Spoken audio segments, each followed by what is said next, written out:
Like if I was to question myself, like what is my identity? Like I would probably describe it as an artist, advocate for cultural awareness and respect, and even entrepreneur. I think looking back now, like where I am with even starting Ekta Creative, for example, none of that would have happened if I didn't grow up around dance, music, my community, all of that. So Really relate to the idea of language, because when you're growing up around people who don't speak or even like read the language, you kind of just lose interest and you're like, hey, it's okay. I can understand you, so I don't need to know how to read it or like write it, I guess. Yeah.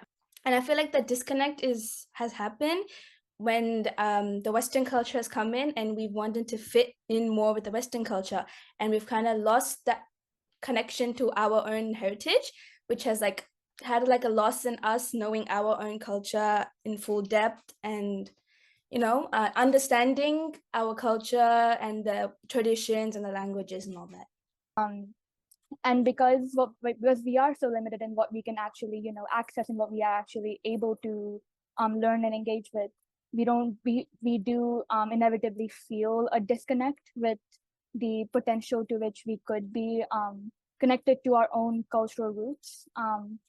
I use quotation marks because I think for if you moved here at a very young age, or if you were born here, is your cultural, like, can you really claim to have your cultural roots based in India, where it's a lot more complex than that? It's a culmination of a bunch of different cultures and a bunch of different experiences, and to sort of narrow it down to just trying to connect with your parents' view of a conservative 19th century sort of South Asia is not really the current reality or any reality that's ever existed. So if you talk about core values in terms of academics, there are certain like fields that we do lean or err towards more because of the value you see in it as a profession. So you'd see STEM subjects being more supported. However, at the same time, because my parents also really encouraged me to do like traditional arts, there is value in art, but that value does not translate into Western arts. So say, for example, I try to express interest in,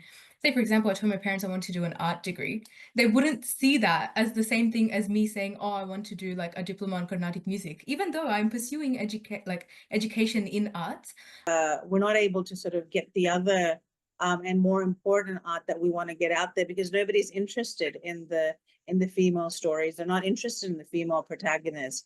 And again, that underlying hesitation comes again with the religious construct that plays in a role in people from Pakistani backgrounds. There is, it's not like different South Asian cultures. Well, you're celebrating dance and art, right? And it is a celebration, and it is so varied and broad. Here, it's sort of like it's considered, especially when you look at it from an orthodoxy perspective, it's frowned upon.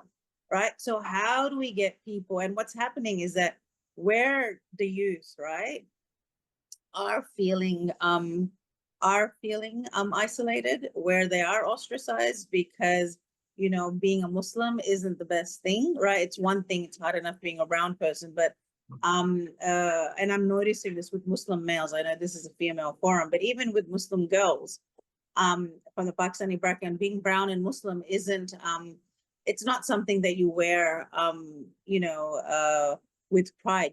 You guys are the social media gurus, man. You tell us, what do you think works best for? I think that should actually come from this young lot, because the idea of Nautanki Theatre, as you said, Saurabh, that they need to drive it.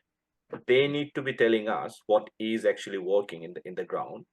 Just don't tell me to do TikTok. I hate that. Apart from that, I'm all right. Thank you so much, guys. This was fantastic, and really appreciate all the time and the phenomenal ideas all of you've got. Thank you.